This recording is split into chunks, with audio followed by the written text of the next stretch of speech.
Okie dokie, I believe we are all the way live. Hello and welcome to my graveyard. I am your host of the evening, the Cemetery Man from Salem, Mass. Always taking names and kicking candy ass. Live in the color here with you on Grande's Graveyard. And welcome to the Horror Roundtable, Volume 2. We have not one, not two, but three very special guests. And I guess we'll go right along the little clock here. First, to my immediate right, she is Miss RainbowFRIGHT. What's going on? Hey, what's up? What's going on? Thanks for having me. Oh, you're more than welcome. I absolutely love your channel. RainbowFRIGHT, for people who don't know, she actually recorded an awesome scary story to tell in the dark for me back in October. Killed it. The new horse. Just creepy vibes. I love your channel. You just do excellent content. Just reviewed the Addams Family movies and like one of the best intros on YouTube. Are you ready for a scare? Absolutely love it, man. It gets me. And then immediately under her, we have Miss Coriander Loves Horror. Coriander, what's going on? Hey, how are you?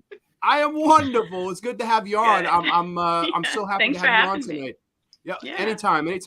And to her immediate left, he is the one, the only. Come with him to the Nightwatch Zone. Nightwatch, what's up, brother?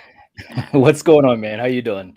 Dude, I'm doing great, man. I'm so happy to have you on, man. It's been a long time coming. So I want to thank all three of you for making the time tonight, hopping on the Horror Roundtable with me. It's going to be a lot of fun for sure. Yes, absolutely. We've got a bunch of people in the chat. Miss Carter is here. I've never heard of the Horror Table. Should be interesting. Excited for two of my favorite YouTube channels having a horror round. Oh, thank you very much. I appreciate that. Maybe you should try to pull the sword out of the stone, says Slasher Fred. Slasher Fred, welcome to the graveyard, my friend. Monster Fam is here. Woo! RainbowFRIGHT in the house. Yeah.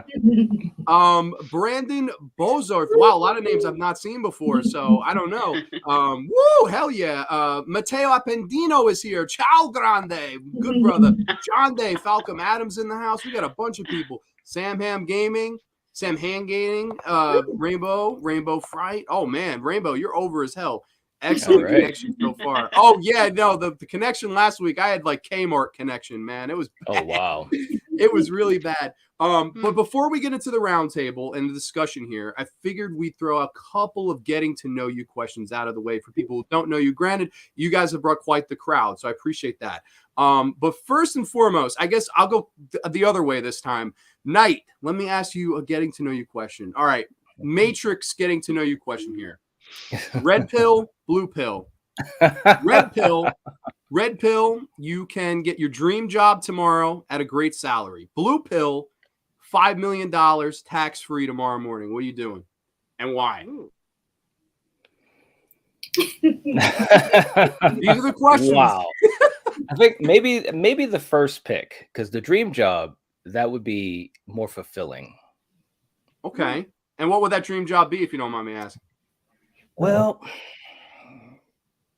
that's a good question in and of itself. I mean, I work with people now, so I guess the dream version of my job that I have now is to be a little bit more, what's the word I want to use? Able to help more people, because I only have a certain amount of people that I work with.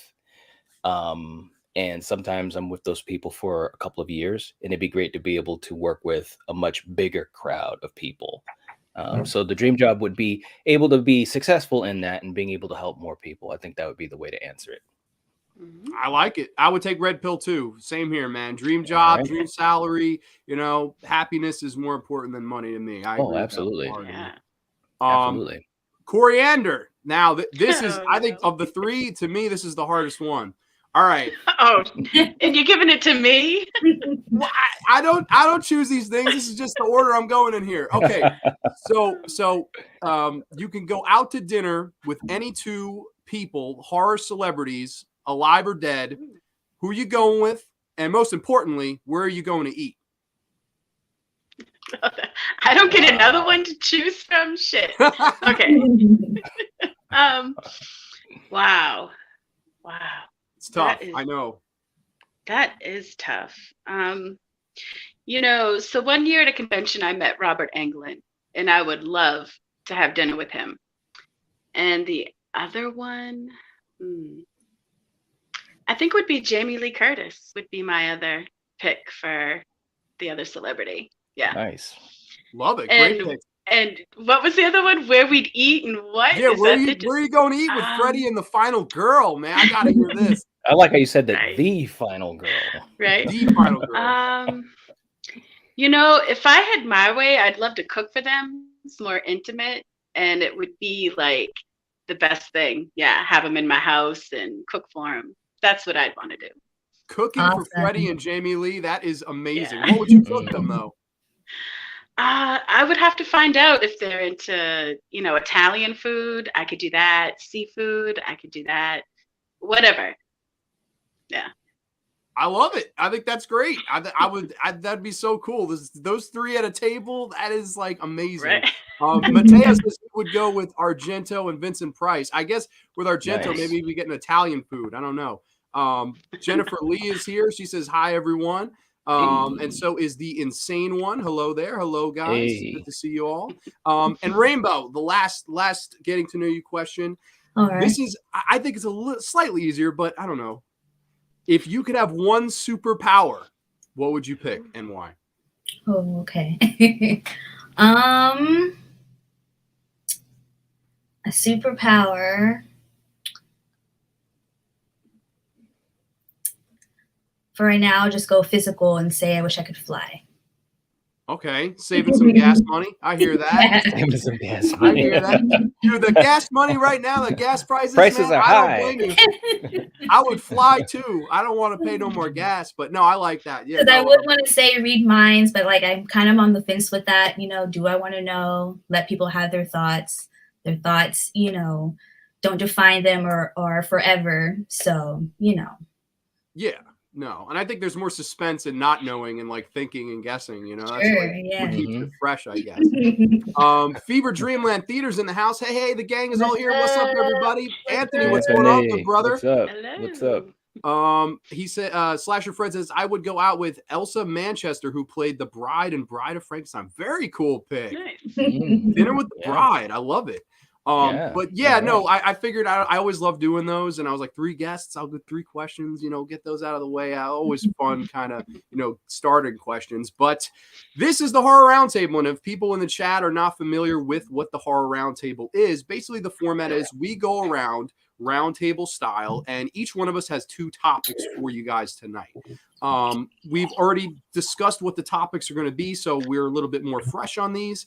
And I guess we can get this party on the road.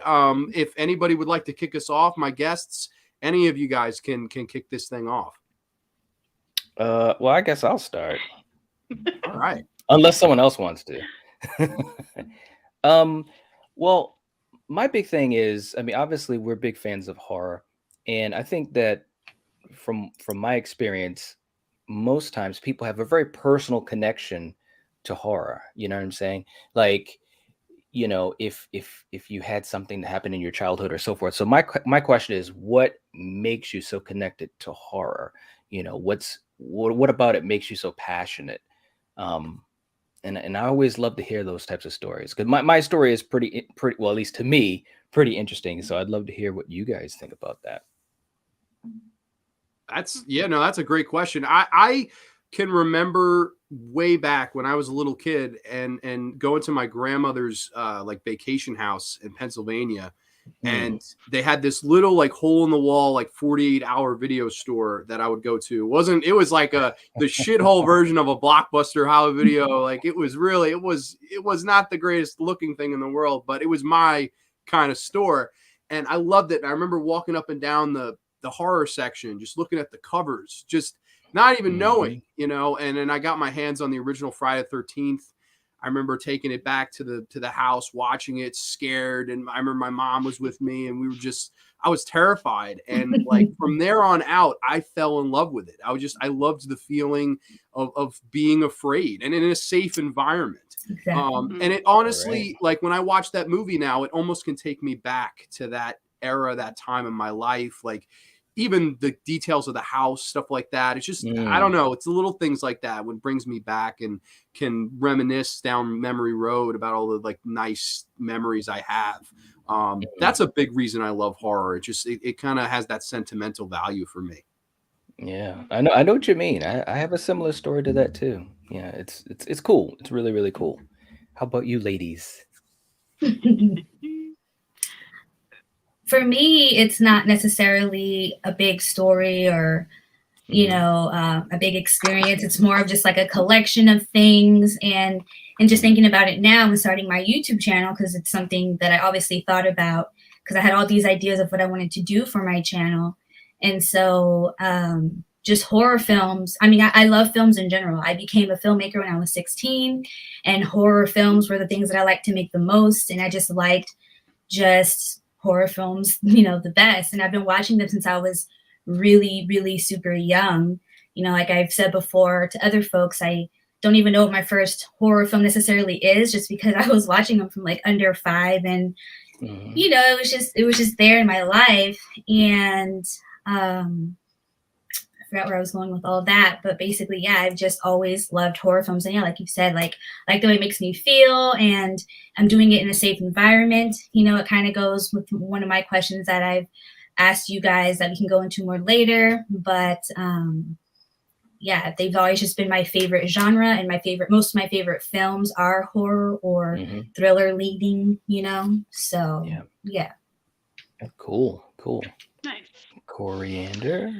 Yeah, well, for me, like with you all, it all started as a kid. I saw my brother watching Friday the 13th one night, and it was so taboo, at least for me, because he's 5 years older, so I wasn't allowed to watch it. So, and whenever I had to go over to like one of my friend's house to sleep over, she had Carrie, and I watched that every time I went over there. And let me tell you, it just made me love horror. That's one of my favorite movies still to this day. I've seen it. I don't know. I can't even say how many times I've seen it, but yeah, it all started from childhood. Yeah, it is, right? Yeah. Well, I think it's true because, and I had a feeling that you guys would say something similar to that, because a lot of diehard horror fans, they have some experience when they were younger, whether it's early childhood or teenager or whatever, and I did too. Although for me, I came into it because I was afraid to watch horror movies. I was deathly afraid. I literally would hide my eyes and all that type of stuff. And there was just this one time when you guys remember back on TV, they'd have marathons of stuff, especially around the Halloween time. And so I just figured, let me get my courage together. And it's funny because we're saying similar things, but Friday the 13th, it was on. I was like, all right, let me try to get through this thing. And I did, and it changed everything. But something that even more so is big about horror for me is, I mean, I'm a huge movie fan, and I love all genres, love, tons of movies, but it's something about the horror movies that really just, it's like that next level of energy. Like even just talking about my passion for it, I'm like, you know what I mean? Like there's this other level of excitement and energy that I get, especially when talking about it, which is one of the big reasons why, I started YouTubing, is because I was like, man, I got to get this out. I got to pass this on to people. I got to find other people that have that same type of experience or appreciation, So, and that's what horror does, and that's kind of the magic of it. So anyways. Yeah, no, I agree with that wholeheartedly. True. And I think I would even go a step further. Like, I think certain horror movies, not all, but certain, and we've been talking, almost all of us, Friday the 13th was the original. That was a big movie. Like, I remember being a kid, I thought it was going to be Jason at the end. And I'm just waiting for the hockey mask and all this. And Betsy Palmer, and she shows up, and, sweet little old lady. And man, when she turned, it got me. But going the extra mile here, I thought, what a brilliant thing to kind of make it as most realistic. This was about a mother who lost her kid. And, even though the things she did were completely horrible and heinous, you as a watcher, you're like, I understand why you did it. I get it. And like making me be able to see why, that scared me even more. I was like, oh my God, like, this is just absolutely wild, bringing like real life stuff into it. And I love when horror does that. And Coriander mentioned Carrie. Like, bullying, that's a thing that's so prevalent, and you know, whether you've been bullied or have been a bully or witnessed bullying, bullying is something that's like it is all around. It's been around from the beginning of time. It's funny. Yeah, it's funny you say that because, you know, as a kid, I was bullied. And I think that's probably why I gravitated towards that movie, was because she was bullied also. So, yeah, you could relate totally. Yeah, and it's a magic about the genre. Like people sometimes the people that don't like it, they'll ostracize it and you know, dismiss it, and it's like I don't know. Sometimes I'm like, oh man, like if you only knew the certain, you know, important themes that these movies can bring to the forefront, and that's a big reason why I love it too. I think it doesn't get its just desserts sometimes, but I'm glad you know, all of us give it that. But I think sometimes people they kind of have it in a category, and it's kind of not truthful. You know what I'm saying? Like I have some friends that, you know, they say they don't like horror movies, but they love, you know, but they'll love like a movie that has a lot of thriller and horror elements intertwined in them. You know what I'm saying? You know, my dad was like that. You know, he could sit there and watch Cape Fear. But if we had something like, you know, Nightmare on Elm Street, oh, that's some silly stuff. That's so stupid. And it's like, yes, they're different. You know, they're on different parts of the spectrum, but they're not totally universes away from each other. You know, at the end of the day, there's still a question of fear, and there's a question of death, and there's you know, all those types of things. So I think sometimes people, when they're anti horror movies, I think they might have only, you know, a specific vision of what that is. But as we all know, horror has so many shades. There's so many angles. I mean, there's so many subgenres. So it's just interesting to me when you said that. It just made me think about that, man. So it's interesting stuff. No, yeah, I agree. I agree completely. Yeah, it's funny. Like you say your dad, my dad, he'll go, "Oh, what are you watching? Friday 13th Part 7?" He's like, "Which one? How many people is he killing this one?" And I'm like, "Buddy, one of your favorite movies is Silence of the Lambs. It's about a guy that eats people." Like, and you call it a psychological thriller just to make you can't put that horror. Because it's realistic. You know, our parents are like old, so they like that realistic shit, not the, you know, Freddy with his stretched out arms across, you know, the alleyway, and you know. Fair enough. Anthony says it is an interesting dynamic to be terrified or creeped out, yet we want more. Yeah, no, it's almost like a roller coaster. Like you're scared going up, but after you know, go down, you're like, wow, like that was the greatest thing ever. Also part of it, I had fears of death, and for some reason thought horror might help me get over my fears. That's a safe way to face your fears. Bloodbound Productions, good old brother Gid is in the house. De Palma's The Great Phantom is a great Phantom, and Scarface are my favorite films of all time. Okay, great one. I've seen both versions of The Exorcist. Brandon says, didn't realize I was a horror fan until I started watching channels like Rainbow Fright. And y'all, now I realize how broad the genre really is, and how many of my favorite films are totally horror. Wow, that's awesome. Let's see. We got a ton of them. I don't want to. Damn old people, by God. Not all old.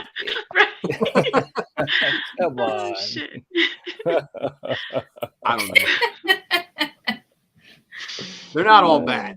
No. But who's got the next topic here? Ladies? Go ahead, Coriander. Go ahead. Me? Okay. Oh, okay. So I'm a big Tom Savini fan, and I'm just curious what you guys think of him, his work, favorite movie, whether he's acting, directing, or doing this, you know, the effects for. Yeah. Savini's awesome, man. I mean, right? Good God, man. You know, the things that he's been able to do in his movies, the makeup, the effects, and you know, everything being so real, so organic, hard work. Also seeing his evolution, you know. I mean, I remember as a kid watching Dawn of the Dead, and I was just thinking, wow, this is just so amazing, so amazing. You know, the zombies and all this type of stuff. I had remember seeing Night of the Living Dead when I was a younger kid as well at my grandmother's house. So when I saw Dawn, I was like, wow, this is so cool. And then of course I had to see Day of the Dead, you know, in the mid 80s, late 80s or whatever. And it didn't really occur to me because I was so young, but like even Tom Savini was saying, he didn't really feel like he was very accomplished with those makeup effects until he got to Day of the Dead, all those years between Dawn of the Dead and Day of the Dead. So I always admired that about him, that he could look back on his work and see the things that he wanted to better himself on. And I mean, he was one of the biggest names back then doing this stuff. But I guess what I'm saying is he just looked at it as a craft that he was always working on.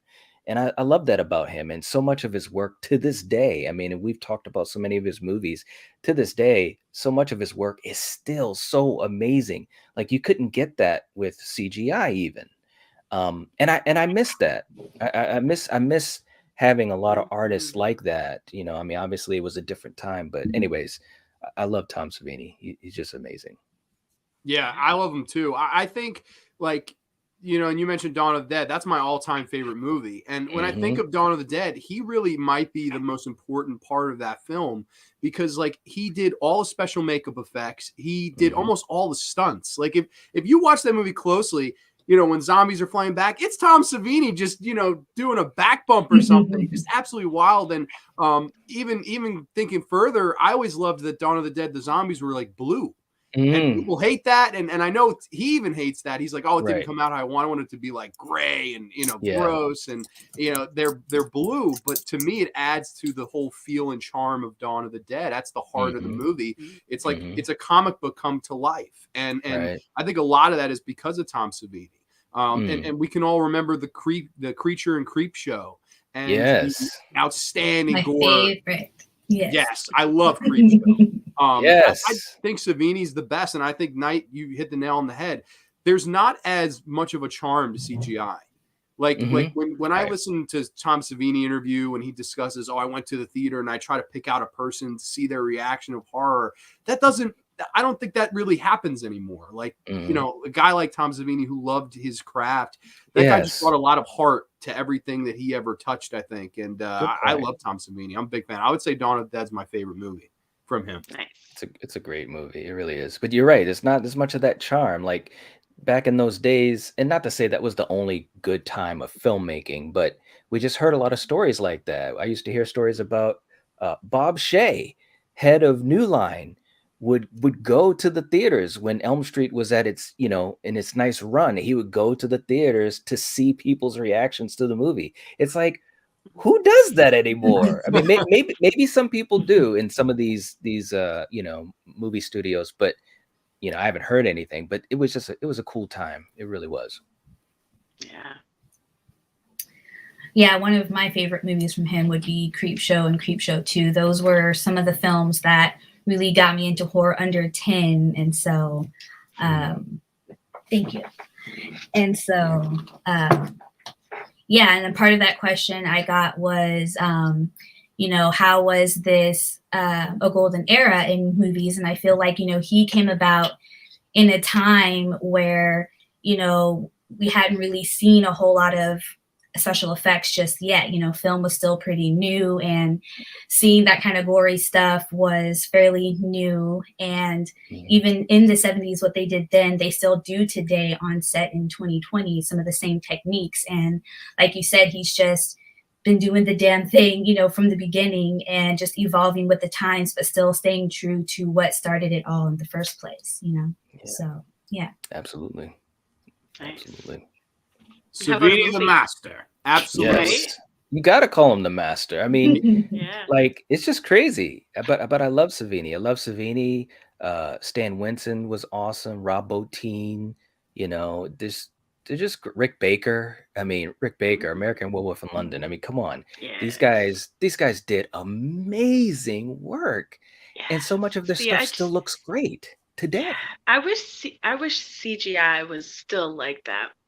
They can do, what they do to sharpen it up. But I mean, it was so much better, at least for me back in the day. And it's like, it's crazy. Night can go back and name all these people.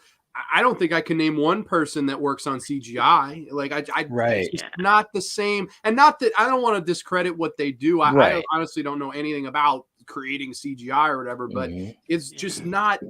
To me, the whole movie magic is to see how a Tom Savini pulled off the magic trick. Exactly. Holy moly, that machete, it looked like it went right in the zombie's head. How did you do that? Right. Oh, well, it was just a quick reverse shot. The actor was never in any danger. It's like, Yes. oh wow, like it's, to me, it just adds so much more to why I love movie magic. Mhm. Sure. CGI, I know it was added in a post-production thing. I know, okay, Mhm. that alien spider creature thing there, that wasn't really there. Like, oh, I don't Right. know.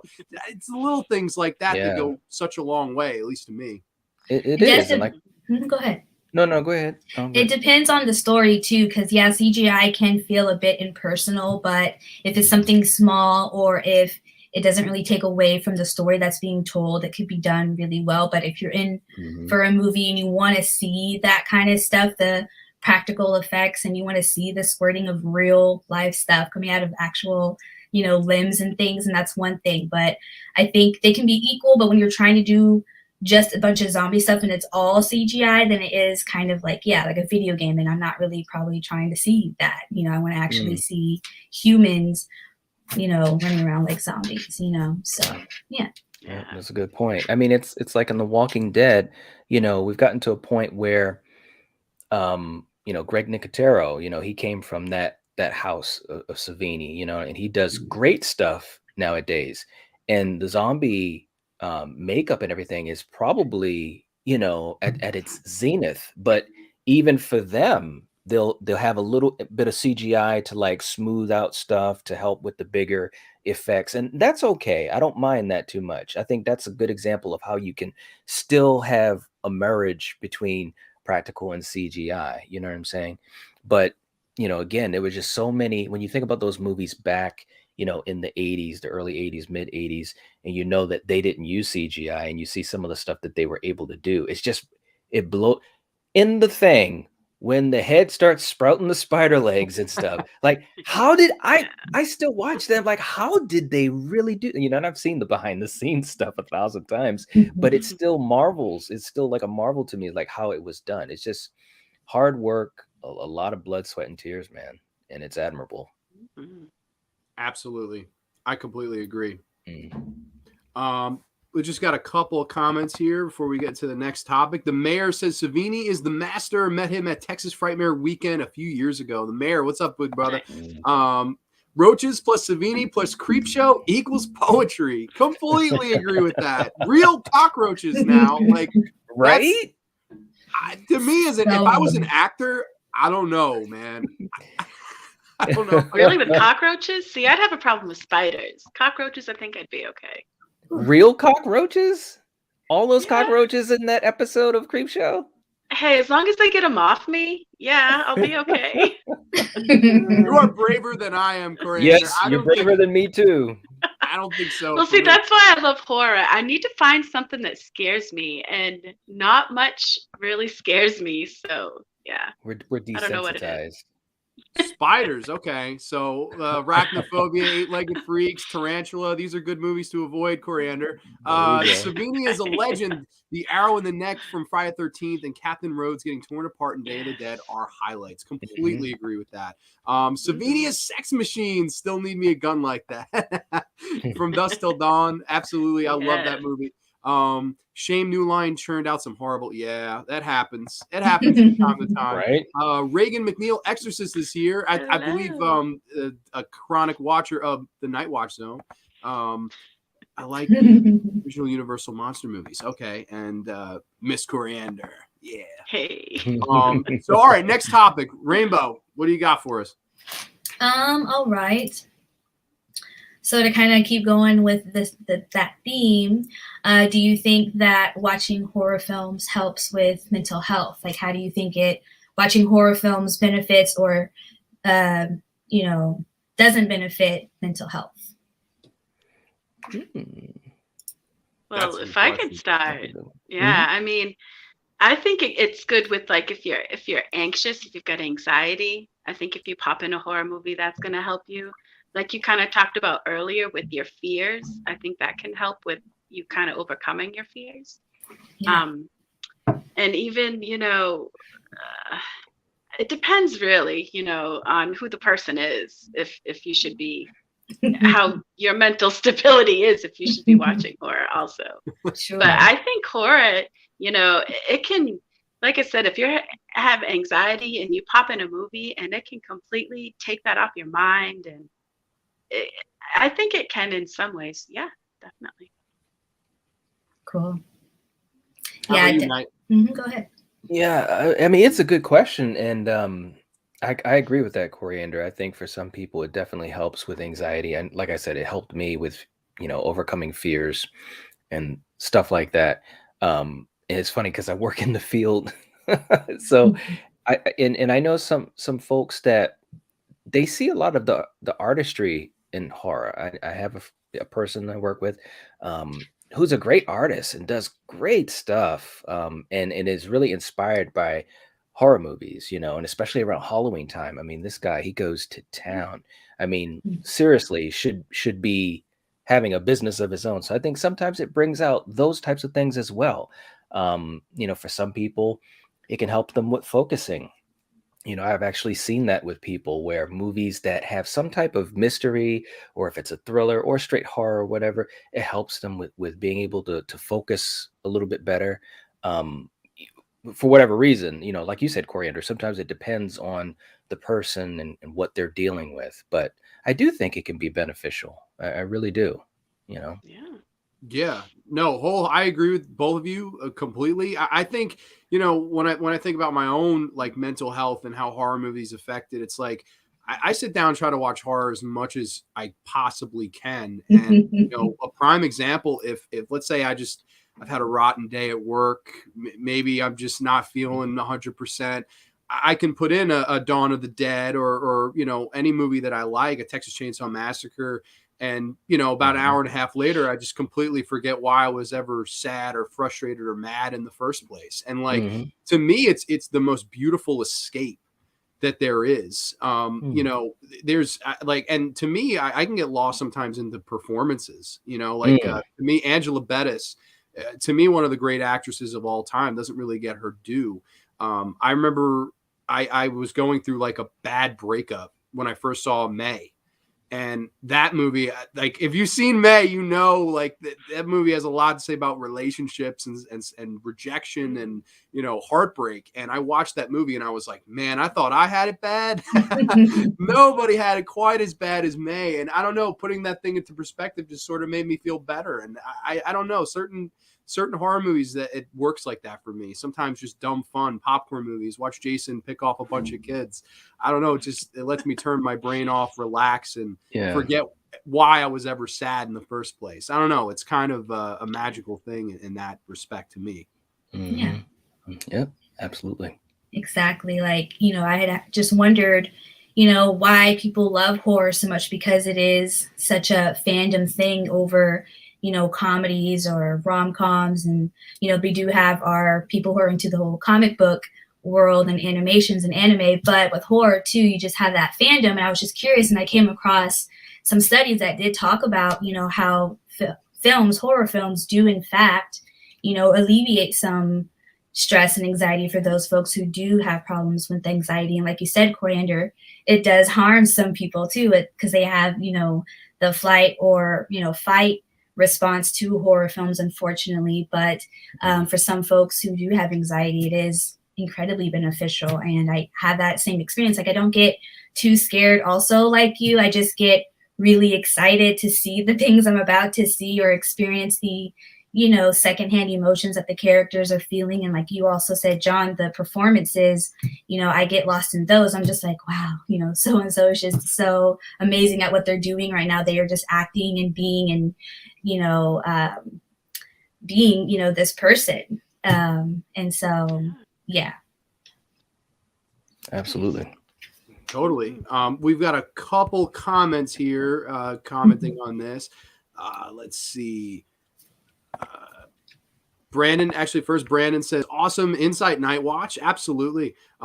Miss Carter says, horror helps me a lot, especially when I feel down, especially the first 4 Friday the 13th films. I call them horror comfort food for the soul. I absolutely. You need some comfort food every now and again, especially when you're having Sam Hain Gang says, agreed, depends on the person. Child's Play was banned in the UK after 2 young children murdered a toddler. Clockwork Orange was another movie banned in the UK during the 70s after gang-related violence. Yeah, no, that's the flip side. So, see, sometimes these movies can be viewed as, it inspired, mental illness outbreak and someone to go crazy or whatever. I don't see it like I think the individual has to be crazy. Sure, exactly. Yeah. I really do. Yeah. If it wasn't the film, it was going to be something else, Right. Yep. So. Exactly. Like, that's just the way I see that. Reagan McNeil actually says, people I work with are crazy with horror films. I would have to second that.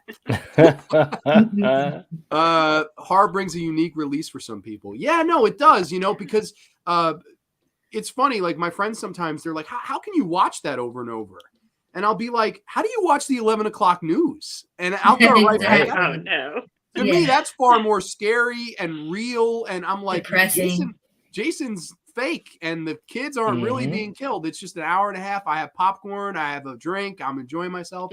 11 o'clock news. Oh, at 11 o'clock, terrible earthquake. Like, oh my God. Like, it's never positive. It just always seems like it's depressing to me. I think they're far more brave than I am with watching the 11 o'clock news. That's the real horror that is out. And like you mentioned too, Right. the come down is what also feels good because you're in the moment, experiencing the moment, and there is that come down moment that also feels really good because you're again in the safety of your home and you're releasing what you were holding on to, and it's just a secondary experience too in watching a horror film.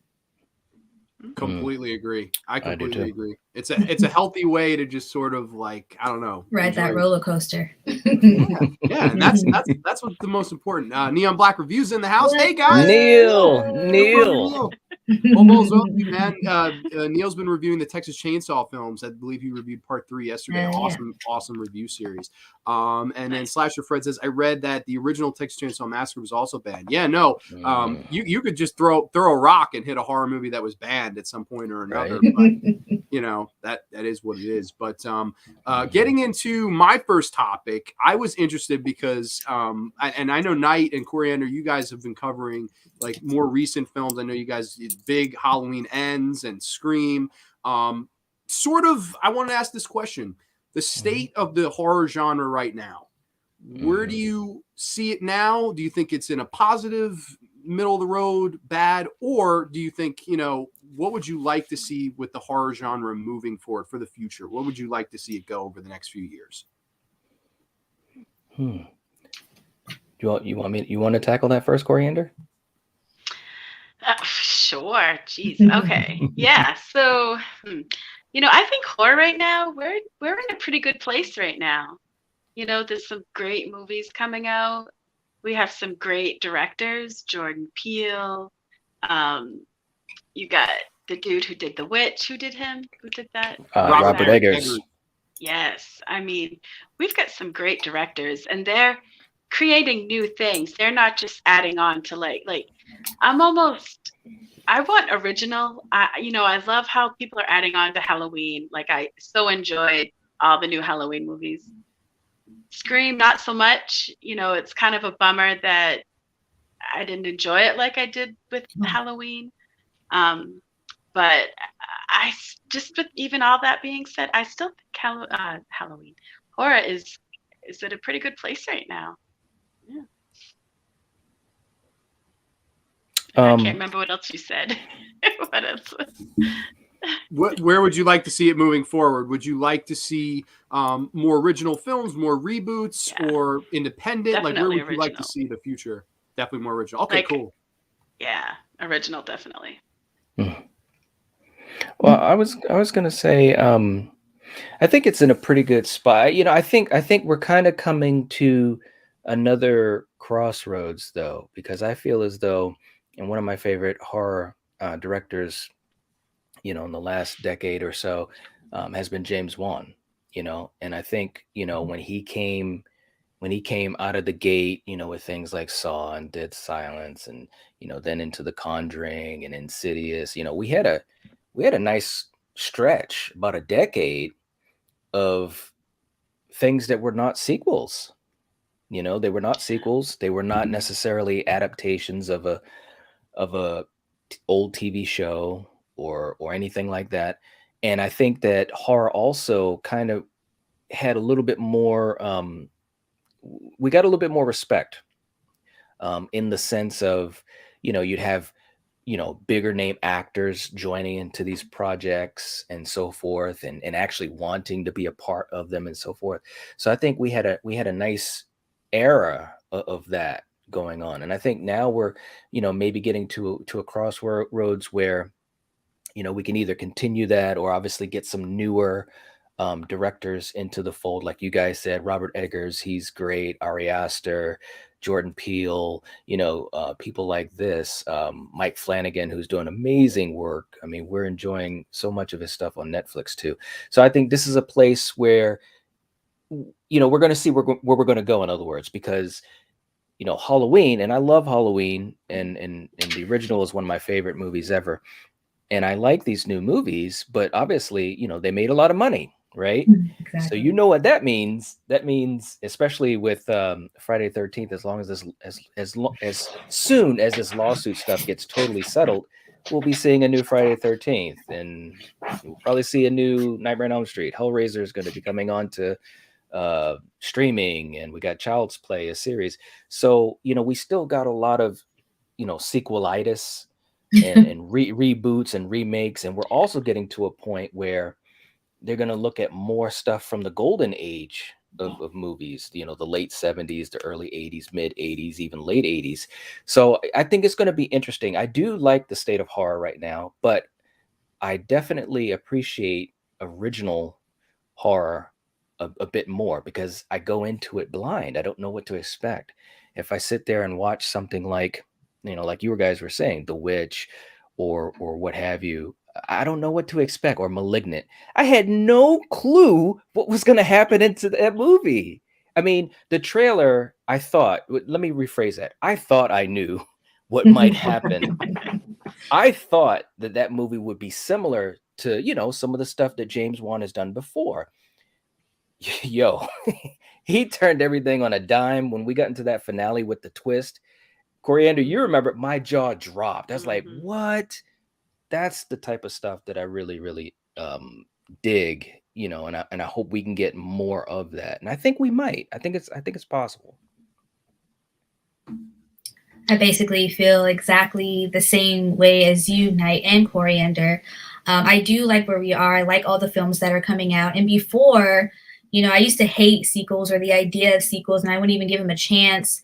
But in the last like 5-7 years, I've been kind of more open to them and exploring things that I totally skipped over just because they were sequels. But music is just like, or, you know, film is just like anything, like music and fashion. Things are going to be, you know, created and renewed, but we're always going to be recycling the past. Like you said, like we're always going to want to borrow because things were good for a reason, and why not go back to it again, you know? And for studios, yeah, it's all about the money, but because there is that fandom, we're also giving the people exactly what they want, because they want number 15 and 20 and 30 probably, you know, because for some people, one movie is their entire life.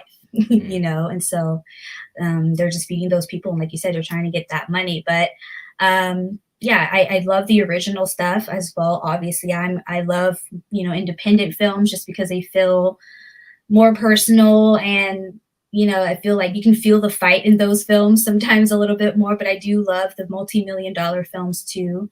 You know, I love it all.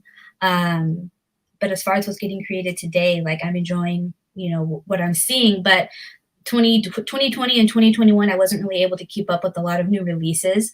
But this year, I'm definitely going to change that and just be more on top of all the new stuff. And yeah, I'm cool with how things are today.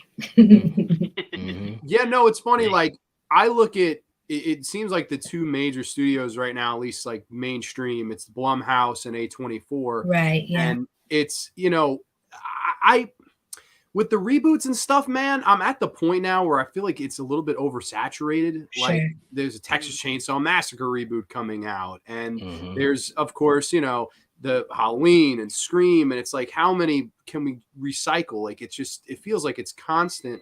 And then, you know, Knight mentioned Malignant, and I loved and adored that.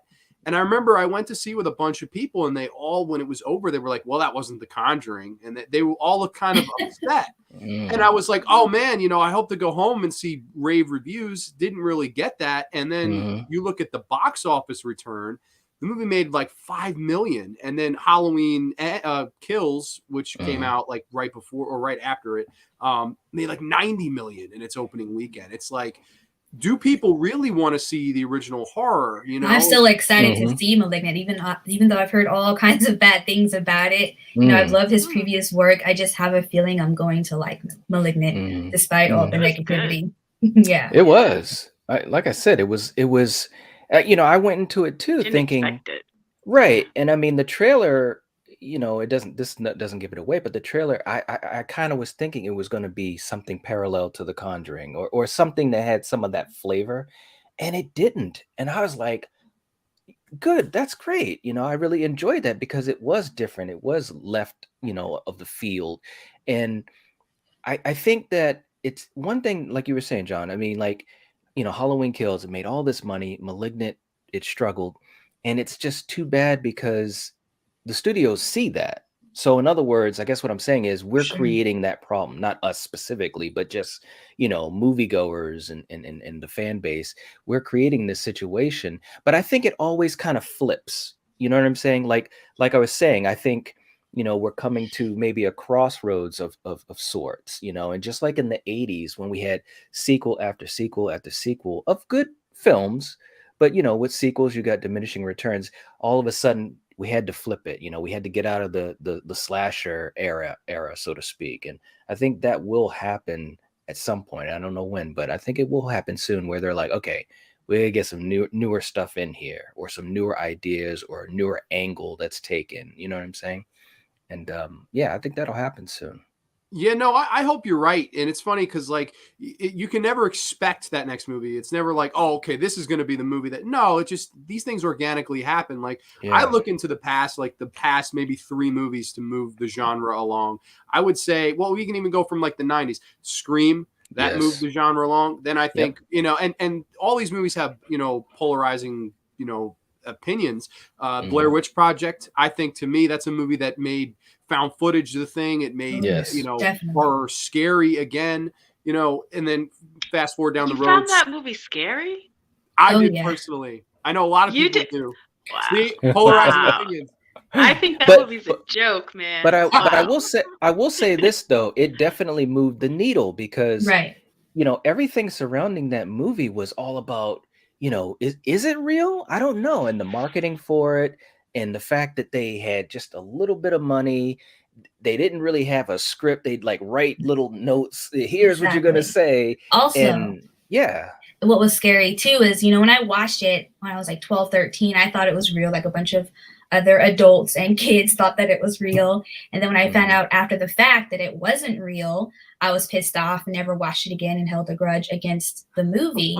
But then I had a request from, actually, it was Samyan Gaming, who requested I review it. And so when I looked into the film, it was obviously fake, but a lot of the things that the kids were reacting to was real to them because they had no idea that the filmmakers were in the woods doing the things that they were doing. They had no idea what the next thing was going to be. And so in the end, they were freaking out. They were still filming a film, but they were still scared. And it was just kind of cool to see that real life reaction mixed with a little bit of planning, because they actually did get lost.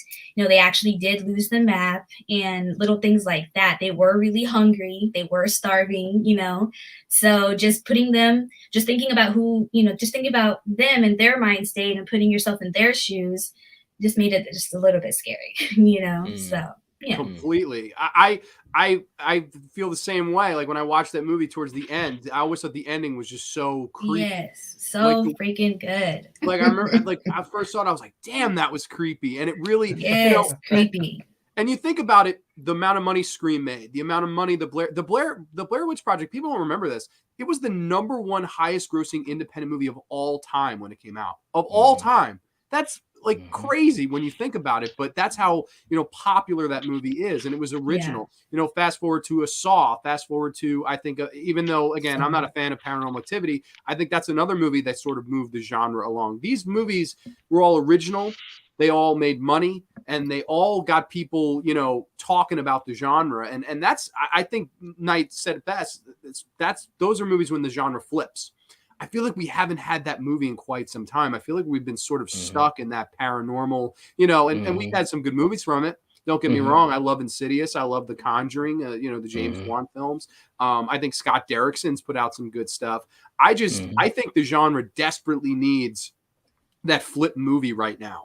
And I don't know who it's going to be to make it. You know, will it be an Ari Aster? Would it be a Robert Eggers? I don't know. I hope so. I just I also think, and I know I didn't prepare this question or anything. Do you think the society of horror fans, do you think sometimes we're a little bit too, you know, polarizing with film? Like Hereditary, it seems like people loved it. It was the scariest movie, or they hated it. It was the worst movie ever all time. I hated it. But, you know, I'm like, damn, like I'm part of the problem. Like maybe I should just embrace. Yeah, you are. Yeah, I feel that way. And then It Follows. I remember we're going to school going, It Follows. It was great. And then these two girls were like, that movie was stupid. And I was like, damn, like, wow. I don't know, man. What do you guys think of? Do you think it's just too polarizing? I mean, I don't think there's too much of being anything, because it's how you feel. And no matter what movie or song or art, piece of art, or, you know, painting or anything, people are going to hate it or they're going to love it. And it shouldn't be a problem, but you shouldn't necessarily bash it. If you don't like something, you don't like it. Don't go around being like, don't fucking watch that shit and this and that and the other. Like, just don't like something and just leave it alone. You know, that's it. I agree. That's probably the best. I mean, I don't know. I do bash from time to time, so I mean, it's fine. I'm not trying to tell you don't do that. Have a whole, you know, episode of not talking or not, you know, talking bad about a film. But I just mean, as far as it being a problem, no. If you have those feelings and tell people about it, but don't tell other people how to react, or that they shouldn't watch it, or this artist is a piece of shit and they're gonna only make, you know, bad movies from here on out. Like if they have a string of bad movies and they have a new film coming out, maybe that one will be good. You know, people need practice sometimes, you know, you never know. That's a good point. And, you know, and there's going to be, especially, you know, in what we do on YouTube, you know, that's part of, at least, you know, I feel like it's a responsibility to be honest. You know, if you're going to Hereditary and you don't like it, you know, that's fine. then, you know, letting people know that you don't like it. I mean, like me and John, we went back and forth on Halloween Kills and we had a blast. It was fun. and I think the reason why it was fun, as much as I wanted him to like it, because, you know, because John, you know, I love you, man. And seriously, you got a good horror mind. I always love listening to you talk about movies. You know that. But when he talked about what he didn't like about it, I was able to hear it. And I was like, yeah, I get what you're saying. That point doesn't hit the same for me, but I get what you're saying. And the point I'm trying to make is, at the end of the day, it's just about respecting other people's opinions, you know? Exactly. And I totally respect his opinion. You know, I may not always agree, but so I think that for people, that's where they got to look at it from. You know, some movies will hit for some won't hit for others. And it's just like anything else, like you were saying, Rainbow, you know, whether it's music or fashion or whatever, you know, it's all perception. Exactly. You know, it's all perception. Completely. Yeah, no, I just like with that whole flip, I feel like it's going to have to be something where a majority of us like it, you know, and that's, to me, it's been the hardest thing. It's like, you know, I'll put something over, 10 other people bash it, and then vice versa. 10 other people tell me this is the greatest thing. And I'm like, no, you know, and it's like, it's weird. It's a weird kind of thing to happen, but I don't know. I hope that movie comes. That's what I want to see for the future. Those will probably be far and in between, more so now and in the future than in the past, just because we're just making so many more films these days, and everything again is just being repeated. So good point. Those pillar movies that you're mentioning, you know, so many films have been made at that time, but people are cranking them out like crazy compared, you know, to the past. So they will happen, I'm sure, you know, but it'll take a little bit longer. One that I can maybe think of also was a small independent film that isn't super huge yet, but Fried Berry to me was really good. And it was kind of like a music video horror film. And I think, you know, I'm a lover of music videos. That's, I think, why I loved that movie so much. And I've seen other just music videos and artists really gravitating towards horror in their music video, creating like even Megan Thee Stallion, people as big as her, and even smaller artists. And so, yeah, music video horror films are pretty. Oh, and I just saw one called The Runner that I'm actually going to be talking about in a video next week. But I didn't realize it was going to be that, like, basically a music video horror film. And it just made me think of Fried Berry again. I'm like, that's a whole new little subgenre that I'm really intrigued by right now. So, yeah. Nice. That's cool. I've never even heard of that. That's awesome. We got a couple comments here, but by the laws of the internet, we have to bash stuff. Sure. Wait. There's totally have your feelings. Yeah, Grande rant, even when I don't agree. Yeah, no. Right? Sometimes get a little bit. It's so true, man. Grande went off about Halloween Kills. He had me laughing. We're doing the video. He's in the chat, and he's just like throwing these jokes, and I'm trying to keep a straight face, and I'm laughing because I'm like, dude, you're too funny, man. I love it though. It's great. It's great. Yeah. Miss Carter says it's okay to have a different opinion. It's not okay to. Yeah, absolutely. No, Sure. never should attack somebody for disagreeing. I agree with Night. I like to hear the counter argument. Yeah, me too. It's like, it's fun to have like civil debate. Let's see. Kidding, of course, civil discourse is the best and most productive way to go. Completely agree, Anthony. Loved Fried Berry. I couldn't look away, Brandon said. Okay, cool. So Fried Berry was good with Joe Bob Briggs presenting it on Shudder. Oh, wow. So, okay, Fried Berry. I'm going to have to add this to the watch list. Oh, yeah, you've got it. Okay. I didn't know I didn't realize you hadn't seen it, but yeah, I totally watched that movie. It's so good. Definitely I will. Nice. That's awesome. Okay, so who's got the next topic? I'll throw another one out there. And by the way, I did not prepare this, but it's just come to my mind. Well, because I kind of thought the two of us would do one apiece, but here's a good question, because this has happened to me a couple of times. Can you guys tell me of a time when you watched a horror movie that you totally didn't think you were gonna like, or thought it might be stupid or whatever, and you watched it and it was fantastic? And I'm talking about, like, and I know that can happen often. You go into a movie not knowing if you're gonna like it, and you really do. But I'm talking about you go into it thinking this is gonna suck or be really bad, and you come out of it saying, "Wow, that was friggin' good." Oh man, this is tough. Okay. Putting you on the spot. I'll be right back, you guys. Okay. I'm looking at the DVD Blu-ray rack to try to. I love it.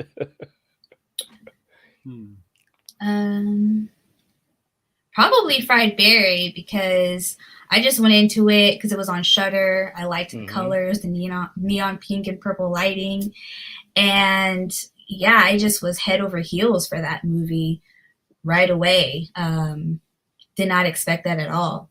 So that would be the most recent one that I felt like that about. I'm looking, and I think I see the one right here. I think I see the one. Okay. I'm going to say Cannibal Holocaust. I think that was one that I knew the reputation going in, and I was disgusted by it, as pretty much everybody is.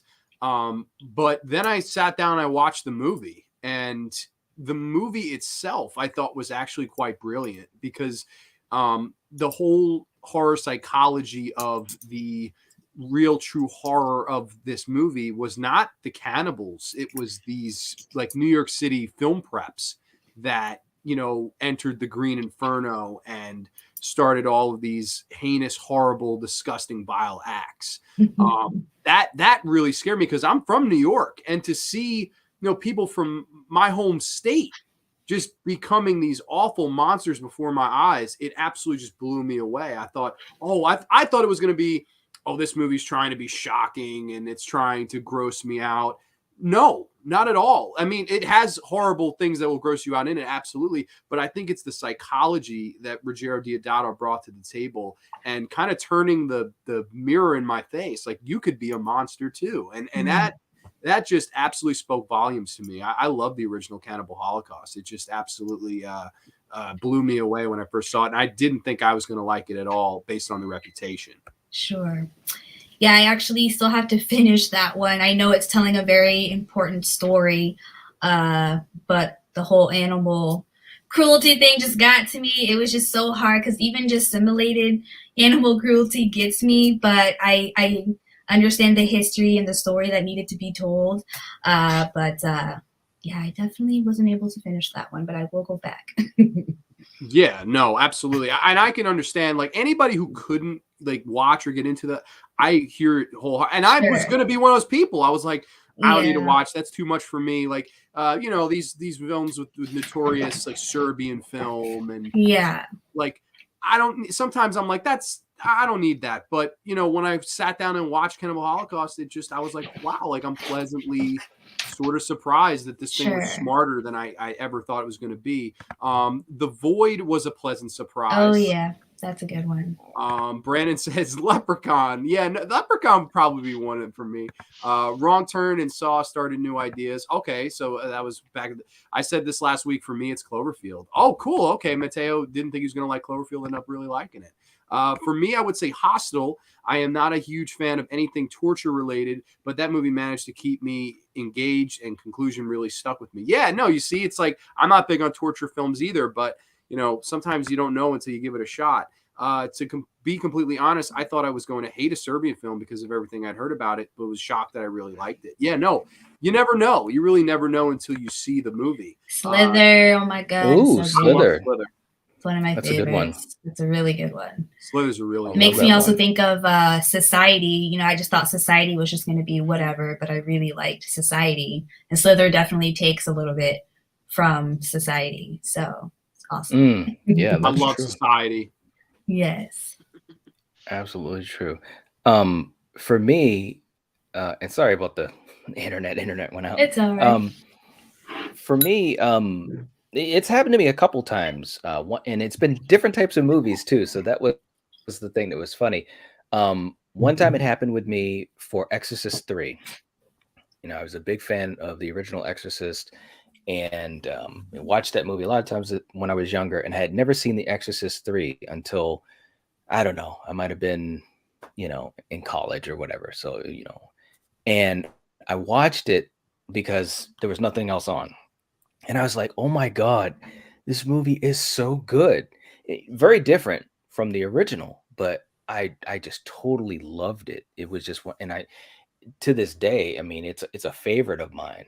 You know, it's different than the original, but in a lot of ways, it has great things that the original didn't have in it. So that was one example that really, because I kind of went into it thinking I'm not gonna like it. It's not the original. It doesn't have Linda Blair in it, and blah blah blah. I was totally shocked and surprised. So, anyways, that was mine. I still need to watch that one, so I don't have much to say about that. You got to see it. You got to see it. To me, it's fantastic. The performances from George C. Scott, Brad Dourif was amazing in it. Yeah, it's cool. To me, anyways. Jump scare ever. Yes, there you go. Right? Ever. You didn't see it coming. It made like the timing of it was so like off, and that's what made it such an unexpected jump scare. And I was like, wait, what? You know, it's great. That was one I watched. That it was like on AMC at like 2:30 in the morning, and I remember I was like sort of like watching with one eye open, and that happened, and I was like, oh shit! Like I got up and I was like, oh my God, that totally got me. Like I remember, and I was alone. I was just like looking around. I wanted to tell somebody. I was like, yo, that was, oh my God. And then you know, sure to find out that people over the years have told me that always gets them. Like, and I don't want to you know, spoil it for Rainbow if you have not seen it, right, because you will not see it coming, I promise you, but it is damn effective. It is. I love that movie. That's a good pick. But how about you, Coriander? What was your movie that you thought you were going to hate and end up liking? You know, it's tough because I'm going to do a movie that I saw as a kid like once and I hated it and I didn't go back to it till I was an adult and I like it now. And Knight knows what this is, but it's Halloween 3. Oh, yeah. Tell the story, Yeah. girl. Tell the story. There's nothing to tell, like I said, and believe it or not, that was my first Halloween movie. I did not know a Michael Myers existed till I was There an you go. adult. That's how you get It's into fine. that one. Yeah. Yeah. So yeah, so that's all I can say about it. I was so I proud of do her like it too. now. I was so proud of her too because, and I'm sure Rainbow and John, you know how this is. We were getting together ideas for our episodes, and I said, well, let's talk about the Halloween movies because it was going to be coming down to around October, and I was afraid to do it because I remember growing up there were several sequels that just kind of, they didn't land for me, as much as I wish they would have. And but anyways, we did it, and I knew when we were going to get to Season of the Witch that like Killian knew the deal because he obviously being my younger brother, he knew what was up.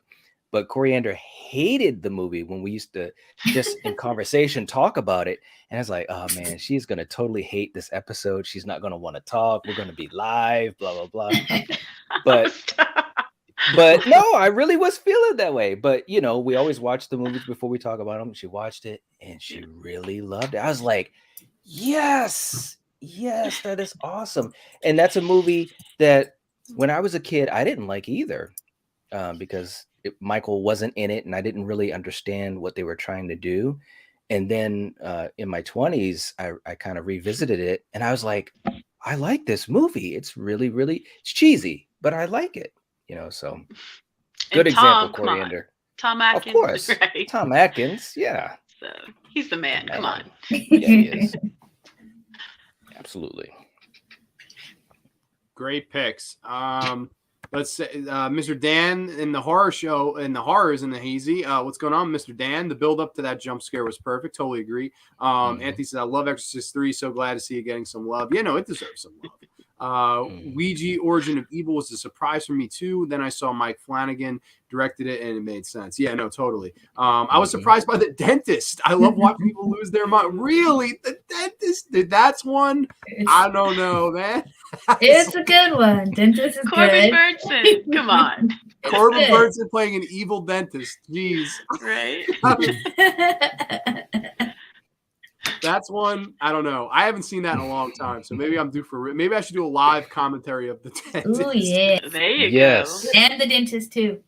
They made a dentist too. It's Wow, I good didn't too, even though. know There's that. It's 8 of also them. good. Come on, there's 8. No, There's it's not 8 8. That's dentists not movies? 8. No. No. I was gonna say, dude, I've been living under a rock. I didn't even know there was a dentist too. Oh my god, Oh, man. what would be wrong with this world if there's 8 dentist sequels and not a sequel to The Burning? Like, Right? Oh, Weird. shit. LOL rewatch. Okay, maybe, just maybe. I'll pick up the DVD for like 3 cents and $2 shipping on Amazon. Nice. Okay, Oh, who has the next topic here? Don't all speak at once. Rainbow, what was your next one, Rainbow? Simple. Just what are your 3 most anticipated horror films of 2022? Ooh, that's a good one. Yeah. I think and I'll stick more try to stick more original stuff. Sure. The Black Phone. That looks like yeah. a really cool movie. That's the trailer that I super dug. Ethan Hawke playing that type of role, very interesting casting choice. I thought that thing looked like tense as hell, so I'm excited for that. I'm excited. I probably shouldn't be for these next 2, but I am. Black Sunglasses, which is the Dario Argento return after 10 years of not making anything, and Dracula 3D being the abomination. I'm excited to see him back, and Ozzy Argento. I'm a big Dario Argento guy. Knight just covered Tenebrae, one of my favorite Argento movies, just Monday night on the channel. Excellent stuff. And the other one, the last one, y'all might laugh at me, but it's the Orphan prequel. Yes. Yes. Oh, I'm so excited. I got to see how they film that because she's older now. Yes. I'm curious, like, how did they go back? And it's a prequel, so she's gonna look this like out of straight Yeah. curiosity, I want to know what that movie's going to be, but I don't She know. still looks Curiosity a might lot kill the cat. like she did when she was a kid. So it's definitely all the Yeah. angles and Yes. use of that kid stunt double that they've got. But she looks, she didn't really change too much. So I feel like it's going to be good. Like I mentioned before, I forget who the director is exactly, but that's also one on my list. But apparently he's had a bad rap or a bad, list of movies that he's done. So people aren't expecting much from it. But you just never know. And I just expect so much of this because I loved the first one so much. So keeping my hopes high. Expectations low. That mine are sort of low because that guy, he also made oh god, I think it was called Stay Alive, and it was like a movie about an evil video game. Oh, I remember that. Frankie I haven't seen it. Oh my god, I remember it being laughably bad, but like I don't know. I'm curious, just like did they dig a hole? Like, is she gonna stand in a hole to look shorter? Like I'm so curious as to see what they did. Like they're gonna use Lord of the Rings all style. about the angles, like they did with the Hobbits.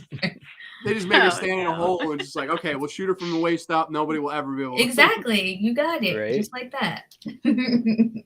Yep. I like so that was definitely, go ahead. That was definitely one on my list. And then the other one is Jeepers Creepers, just because I love every single installment of Jeepers Creepers. And this one's going to not have any of the, sexual offenders a part of this, cast or crew. So I'm super excited about that. I still love the previous films, even though we have who we have involved in it, but always loved that series and super excited for that one. So along with that, an Orphan, super excited for Nope. Nope, I think should be really, really good. Yeah, even though we know nothing about it, but I have faith in Jordan, and the cover looks cool. So yeah. Is Keke Palmer going to be in that? Yeah, I think so. Yeah. I love her so much. Disney Channel days when I was a kid. From when I was a child, yes, exactly. I don't remember. I didn't really watch much Disney, but just all the stuff she's been in since I was a kid, all the movies, just yes, so good. I'm ecstatic to see her back in a movie, especially a horror movie. And Jordan Peele, an original, sign me up. I'm all down for that. Absolutely. Nice. Well, for me, I know, and of course I'm going to go there, but I'm excited for Halloween Ends. Oh, yeah, there you are. Yeah, you are. One I'm definitely excited about. In Morbius, I'm a Jared Leto fan, so I'm curious about that one. And I guess I just saw that there's a new Jurassic World. What is it? Dominion? Or, Dominion. Dominion. Yep. Yeah. So that looks pretty interesting too. Yeah, the previous Jurassic World was a little bit more, angling towards horror a little bit, with the whole cloning thing. It was kind of dark, some dark stuff in it. I was surprised. So yeah, this one might go down that road too. Yeah. I liked it. I did too. I know there were some people that kind of were like, but I liked it. I liked both Jurassic Worlds. So yeah. But yeah, I agree. I'm really excited about Nope. What would be great is if we get like one trailer that's almost like teaser style. Like you don't get really 30-second trailer. Yeah. 30 seconds, maybe a few, obviously a few flashes of the scenes, but nothing big about the story. That would be so cool. I know that's not going to happen, but it would be really cool because we don't know a lot about it. And being that it's an original idea, especially, someone like Jordan Peele, that would be so cool. But, I loved Get Out. I thought Us was really, really good. I enjoyed that a lot. I know some people, were kind of, on the fence or whatever about it, but I really enjoyed that. But I'm also, obviously, I'm looking forward to Halloween Ends. I got to see how they're going to end this trilogy. Can they stick the landing? One thing that I did appreciate with these first two movies that I expect to see in this movie, they just had a respect for the franchise. They had a respect for, John Carpenter and what he tried to do in the original. And you could tell they had a lot of attention to detail, which, especially for a franchise like that, because, we went through every movie and you could see through some of those sequels, people, they didn't give a crap about anything. They just, here's a mask. It kind of looks like Michael Myers. Just wear it. it doesn't fit your face right. That's okay. Let's just go. Let's kill some people. So they've had a lot of attention to detail, and I appreciate that. And I think they'll have that in Halloween Ends. And I'm surprised to say this, but I am really curious about what they're going to do with Texas Chainsaw Massacre, because I've heard so many stories, troubled production, heard some things about the plot, obviously know some things about the production, and it's kind of like, oh my God, and they're trying to do that thing where it's a sequel to the original, which every Texas Chainsaw Massacre movie is a sequel to the original. You know what I'm saying? Right? Is that right? Totally. 2 was, Pretty much. 2 was, 3 was, 4 was. I mean, there was the remake and then the sequel to the remake. But anyways, I'm just curious to see what's going to happen. I'm very neutral. I don't have a lot of high expectations whatsoever. But at the same time, because I'm a fan, of the franchise, I almost want to see, if this crash is going to be as big as it might be. So that's my third one. I'm terrified to watch that. Like, right? It apparently is being like already touted as Leatherface versus hipsters. And that's what I heard. Yes. Nice. That just sounds like pain to me. Like, I don't know. Like, Yes. and like you said, the whole production, I think the original directors, they got fired like a week in, and Yes. they're clearly going for the Halloween 2018. Yeah, that's exactly what they're going. They're trying to just get a layup from that. But Yep. I don't know, man. I have my doubts too. Certainly it's like curiosity might get the better of us on those. Yeah. I'm hesitantly excited for the new Argento as well. Yeah, I don't know. Like, it's been 10 years, but just it's cool. He's coming out with another one. Orphan Disturbed. The original, the first Orphan, one of my favorite modern horror movies. Great movie. So good. Yeah. Hey, just got I haven't back. How seen did it. Night and Coriander get flipped? They actually, I don't know. They were like out for a second, and when they got back, they flipped. I don't know. They switched seats. Hey, Internet, Eric's here. What's going on, Eric? Good evening, ladies Eric. and gentlemen. Grande. What's going on, buddy? Hello. Oh, no, Eric likes the video game one. Of course he does. It's Eric. You know him. Oh, that's true. Eric is a diehard Elm Street remake fan, too, which... Yes, he is. Geez, I don't know. Yes, he is. I never watch trailers, just have faith. That's probably the best way to go. I feel like trailers spoil a little bit much. I don't know why. It's so weird that they do that. They give away big jump scares, literal big reveals. It's just so weird when they do that. Yeah, no, it's a little bit too much to me too. I agree. The Master of Fear is here. What's going on, good brother? Hope all is well with you.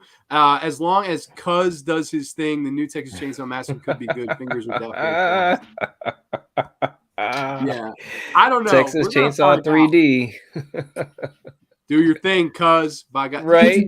You're right, man. Like, they're all like, oh, we're the true sequel. Like, every sequel in that franchise. Yeah. It's like, It's like I don't get it. Like, well, I'm not even going to try to explain it, but yeah, it is what it is.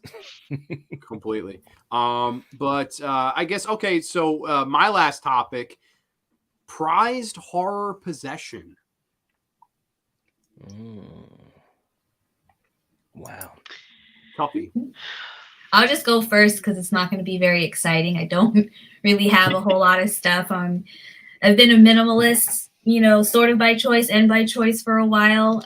But like, I don't have a whole lot of things because I've always been moving for most of my life. But I do have this shirt that I recently got, my Freddy shirt. Oh, cool. Nice. So the reason why this one's a little bit special is just because, my husband and I, we were like, oh, we're going to be old people and we're going to twin one of these days and just wear the same clothes all the time. And we're like, why not do that now? And so that's one of the first shirts that we bought together, like horror shirts we bought together to, go around and twinning. And so he is kind of like a convert. Like, he likes sci-fi and space movies and all that. And he's kind of,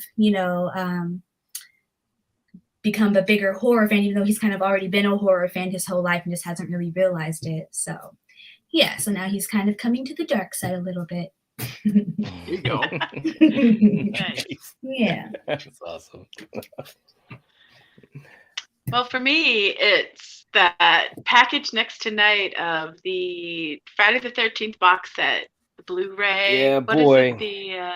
Yes. Scream That is Factory. my prize. Yes. Nice. Right there is my prize possession. Yeah. Yes. Very cool. I love it. And it's so cool because you've got a copy of it. I've got one. Kill has one, and it's like, wow, we really do love that franchise. It's crazy. Yes. Yeah. I have a couple of things that I really that are just really, really cool. I also love that box set. It's great. But I actually really enjoy the Crystal Lake Memories book that I got. I mean, it's like that thick. It's huge. It covers all the movies, and it's got so many interviews and pictures of the posters and set photos and all this type of stuff. And it was a thing that I got, I don't even know, maybe 5 years ago or something like that. But at the time, I had movies, and I had shirts and stuff like that, but I'd never had anything that was kind of like, like a conversation piece to like put on my coffee table or something like that, And I got the book, and I was just like, man, this is so cool. So it's one of the possessions that always makes me smile every time I see it. So Nice. That's an awesome pick. I had that book too, man. You're not kidding. It is about as big as a coffee table. Like it's right. It's It's insane. huge. I love it. And then when they came out with the actual documentary, I marked out. I was like, wow, like now a 9-hour documentary. I'm like, dude, sign me up. I'll watch this in parts. I'll enjoy myself. Yeah. But that book is great. And it's like, Mhm. I see where you come from with the Friday 13th franchise. I think it's the best movie franchise ever. And like that book is a big reason why I love it, because it goes in depth with like people that worked on these movies. Mhm. And I adore it. I really think that book is amazing. But mine's over here. I should have grabbed it before. Hold on. I'm just going to grab it really quick.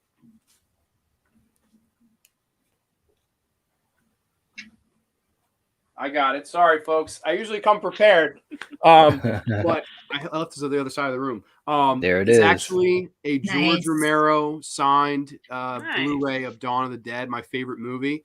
Nice. Yeah, Very this brings me back to the day I actually got to meet George Romero, and it was just like a really like mind-blowing experience. I remember waiting in line probably like 6-something hours. I mean, it was a while waiting in line to meet George Damn. Romero, and I will never forget. He greeted me like I was the first one in line, like he hadn't been Nice. signing for 6+ hours, and it was just such a absolute rush. I mean, it was like early high school days for me, just to meet him, shake his hand, talk to him. I was like, "Hey, man, you going to the Dawn of the Dead screening later?" And he was like, "I am tired and I'm old." He was like, "No, I'm going to bed." And just laughing with George Romero, and I took a picture with him, and he Nice. signed this for me, and now that he's gone, it's like, oh man, I'm crushed, but I'm so happy I got to have that moment with him. Yes. And it's my favorite movie, and it brings me back again, like we were talking at the beginning.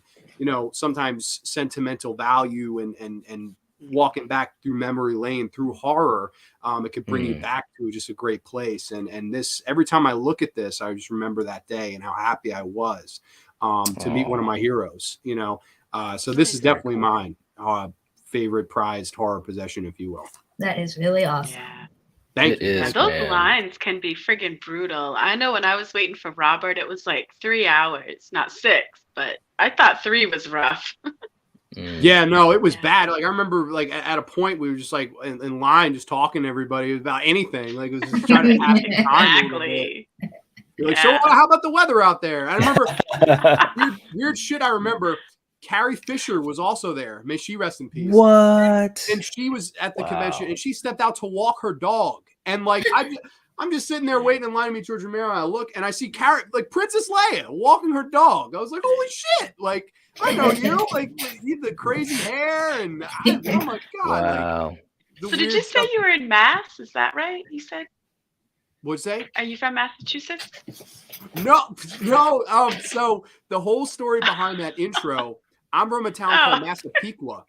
Massapequa. Oh, okay. So I always say the cemetery man from Salem, Mass. It's Massapequa. It's the whole joke on it. So yeah, no, it's fun. Alright. Like weird, I know, but I don't know. It just worked when I was like coming up with the intro for this thing. I don't know. I have to rhyme. Same with George. I was people. Why don't you just go live at 8? I'm like, because when I say live at 8:05, because it rhymes, and people are like, you were an idiot. I'm like, yeah, I know. So that is the psychology behind it. Is really, it's swear to God.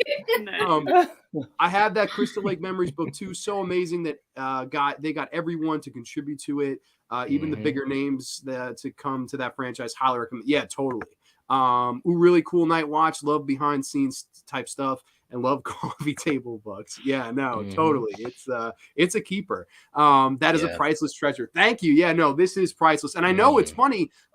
This thing goes for quite a bit of money because the Blu-ray's out of print and signed. Right. I couldn't imagine, but I wouldn't sell this for all the money in the world. It's just like it's sentimentally, it's priceless to me. Never been to a horror convention. What happens if you have to use bathroom? Do you lose your place in line? I was with my dad. You get someone you trust to save your spot. Yeah. Yes, totally. My dad saved my spot. I think I went and I met Steve Dash from Friday 13 Part 2 during it. It was 6 hours. So you got to go do something. But does anybody else have a topic they'd like to discuss tonight? No more? It's okay. We definitely did all the ones that we prepared, right? I didn't miss any. Sure, no. Yep. Okay. Well, yeah, no. If nobody else wants to bring up a topic, no worries at all. This was a lot of fun, guys. I gotta say, absolutely. Great time shooting the breeze with you all about horror goodness and madness and all that good stuff. I want to thank you all, for coming on. This is a great time. Thank you so much for having me for my first live discussion. It was so good meeting Coriander, Nightwatch, and John for the first time in person after doing this for a year. You guys have been, part of my little horror family, so this was really fun to be able to do this with all three of y'all. Thank you so much. Oh, You're very cool. welcome. Yeah. And let me ask, were you nervous? Because you seem cool as a cucumber to me, man. I'm still nervous right now. I'm still really nervous. You did good. You did good. You did good. You did good. You did good. Okay, thank you. I'm just kidding. Absolutely. 2 thumbs up for me. I think you did great. I think so. Yeah, absolutely. Y'all. It's some people don't, they may not understand that when you're live, it's very, it can be intimidating, even if you're comfortable talking to people and so forth. It's different being live, and especially if you're unscripted, which and I've said this to John so many times, because a lot of what we do is unscripted, and John, you're one of the best at just flowing. You're like bam, bam, bam, bam, bam, bam, bam, bam. And I'm always like, man, Grande, he's all right, man. He's all right. But it is challenging. It is challenging to be live. And I really, through doing this, I gained a lot of respect for people that do it. I really have, because it's difficult. Yeah, I've only done 2 videos on my channel that were unscripted. I did my Scream review, that was a ride-along review. And then I was telling John earlier that I just recorded my Yellow Jackets review that's unscripted. And usually I like to try to keep my videos at 10 to 15 minutes, and unscripted, I went way past my time limit of like 30 minutes, like 40, it's at least 40 minutes long. So I'm going to have to work on that, but I'll probably be doing scripts still along with my unscripted stuff. It's hard. It's really hard to be unscripted. It's great, but it's hard. Yeah, absolutely. It's great to be prepared too. Brandon says, super fun. Thanks everyone. Thank you so much, Brandon, for checking out the show. Thank you all for the roundtable, and same one. I'm glad you liked it. This was a great time. Neil says, great to see 3 of my favorite channels at the same time. Yeah, this is pretty cool, right? Thanks, Neil. Carter, I was wondering, I can't imagine hold it for 6 hours. No, don't hold anything for 6 hours. That would not be fun. For the men, they could just bring a bottle, right? No. Bottle in public, though? I don't know, man. Even hard. Hey, wear a long enough shirt or coat and you'll be fine. Okay, fair enough. Anthony says, awesome show, guys. Great job, RainbowFRIGHT. Brandon says, Brandon. Awesome show. Choo Choo Rainbow. And Neon said, Grande asked me 2 of the hardest questions I've ever been asked in my life when he had me. Did I really? I didn't think I was. They were that. I don't know. I don't like to put people on the spot. I don't know. But You knew you all of could you take guys, it, Neil. yeah, no, for Right? real. You knew you could handle it. Neil is cool as a Absolutely. cucumber, anyways. Yeah. Absolutely. JP was watching. JP, good brother, hometown. you. He's my buddy. He's from around here. JP Nice. watched. Thanks so much, man. This was awesome. Thank you, Mr. Dan, Mateo. Thank you all. Thank you all for the support. This was a really, really fun time. Oh my God, they just keep coming in. Jesus Christ. Brian. Big Grande night, Coriander, Mr. Cooper Glover. Rock on, brother. Thanks for checking out the show. Guys, thank you so much. I'll be sure. I don't know if I did already. If I didn't, I forgot. I don't remember. I'll put links to the channels down below for you guys. Guys, if you haven't seen these wonderful channels, please go check them out. They're both awesome. Great content constantly and awesome as always. So, guys, all three of you, thank you so much for joining tonight. Had a great time talking all things horror with y'all. And for my fellow graveyard watchers, we will catch you next time only on the Graveyard. Too sweet. Peace, everybody. Peace.